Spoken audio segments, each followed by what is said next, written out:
Part B then of question 8, we need to factorise 12x cubed plus 19x squared minus 13x minus 6.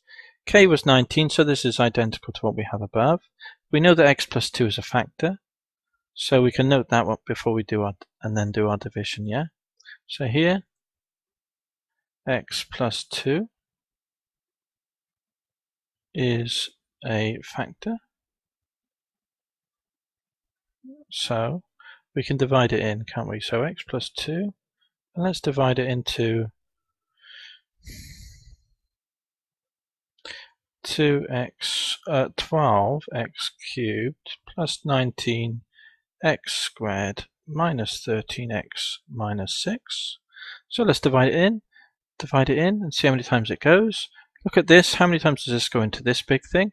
Look at the dominant term is x, this is 12x cubed, so it must go in, how many times does x go into 12x cubed? It goes in 12x squared. Now times through, 12x squared times this will be 12x cubed. 12x squared times 2 is 24x squareds. Take them away. That disappears. That's why we've done it. 19 take 24x squareds is minus 5x squareds. Minus 13x take nothing is still minus 13x. And minus 6 take nothing is still minus 6. So now looking at this and do the same process. So how many of these go into this? Well, x into minus 5x squareds goes minus 5x's, and then multiply through, we get minus 5x squareds, and then minus 5x times plus 2 is minus 10, isn't it? Lots of x. So take them away, take that, cancels, that's why we're doing it. Minus 13 minus minus 10 is plus 10, minus 13 plus 10 is minus 3x, minus 6 take away nothing is minus 6.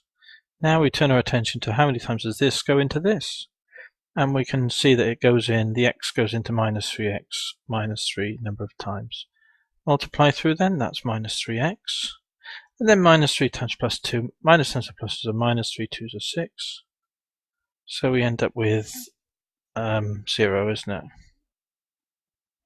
Okay, so that goes in that many times. So f of x then, which I'm just going to write it in abbreviated form, f of x, so f of x equals, it was x plus 2, and then it went in that many times, didn't it? So it would be 12x squared minus 5x minus 3. Okay, so we can factorize this hopefully a little further, x plus 2. Now the 3 enables us, because it's not many options there, it's just a 3 and a 1, so we can put that like so. Now what will give rise to minus 5 in terms of what we times together to get 12x squared? Well, we can do 12 and 1, but that's going to be too big. We can do 6 and 2, which would disappear, I think. What about 4 and 3? Let's try 4 and 3. Yeah, 4 and 3 would be good. So if I put the 3 with that, and I'll get 9, and then 4 here with the 1 will give 4. 9 and 4 difference will be 5. So we've got 12x squared minus 9x plus 4x. Yeah, agreed? Equals, so that equals that. Yeah? So these are the factors. So that's it. It's done, isn't it? That's factorized. So it's equal to, then let me just tidy it up. X plus 2, 3x plus 1, and 4x minus 3. Let me just look back at the question. It just said factorized, so we've done that now, haven't we? Yep, that's good. All done for part B. Great. There's the answer there.